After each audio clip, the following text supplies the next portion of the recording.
At noon, we got Maryland, who's 3-0, traveling to Wisconsin, who's 2-1. Wisconsin favored by 10 points on NBC. Malik Washington has gone 62 of 100, thrown for 773 yards, 6 touchdowns, 1 interception.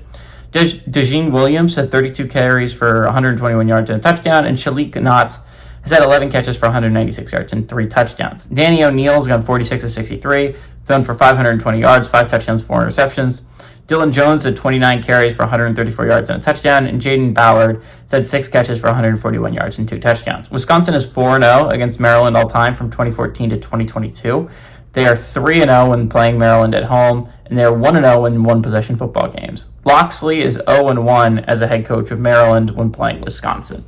Okay, so again, this is not like super, when you're talking about playoff picture-wise, this is probably not the one that's like everyone's just dying to see, but I think it's a pretty interesting game when you're talking about the Maryland path to the college football playoffs, because it's not insane. Maryland has been getting better. The way their schedule worked out is very nice. The way they scheduled 3 group of 5 2 group of 5s and 1 FCS, it was very good to get their true freshman quarterback used to playing college football, right? I think that worked out for Maryland extremely well. Now, do I think those wins are going to help them at the end of the year? Not really. But I think it was a great way to get settled into this conference season. Again, Maryland's schedule isn't the hardest thing on planet Earth. They only play 3 currently ranked teams, and only one of those you go on the road for.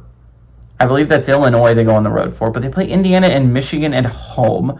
If you can win one of those, if you're Maryland, and can just win the other unranked matchups, you're putting yourself in a decent spot if you're Maryland to try and make the college football playoffs. It's going to be really interesting. Again, Maryland's schedule isn't the hardest thing on planet Earth. They're halfway to bowl eligibility already. Now, Wisconsin's schedule, that might be the hardest thing on planet Earth. They still play. The 4 top teams in the Big Ten are still on that team's schedule. It's just rough. Oh, my God.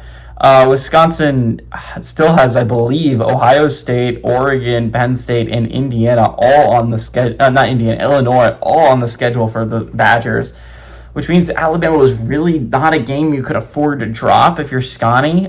This is a game you absolutely cannot afford to drop. You already are going to have a 3-1 record against the 4 teams I just mentioned, by the way. 4 teams that look to be college football playoffs teams. If you want to go to the college football playoffs, you probably got to go 3-1 in those games and not lose any unranked matchups if you're Wisconsin. I don't see that happening. Maryland has a lot more clear, realistic path to the playoffs. You just need to beat one of the 3, and they aren't even the great 3, right? They're the next 3. Now, I don't see Maryland being able to go on the road and beat Illinois. That seems like an unrealistic expectation. But you're telling me Maryland can't beat Indiana or Michigan at home? Now, I think a real scary game for Maryland is you have Washington coming up and you have Nebraska coming up. And those are some unranked matchups you could absolutely lose if you're the Terrapins. But I think the Terrapins' offense is actually kind of explosive under Malik Washington. He is getting better. He hasn't been insanely great in all 3 of his games. He threw for a little over 200 yards and averaging over 200 yards in each of them. But I still think this is a Maryland team that can be like a scary dark horse in the Big Ten. I don't think Wisconsin is good. I think this is Fickell's last year at Wisconsin. I said this at the beginning of the year. I'll stay with it. I think Fickell's going to be fired by the Badgers.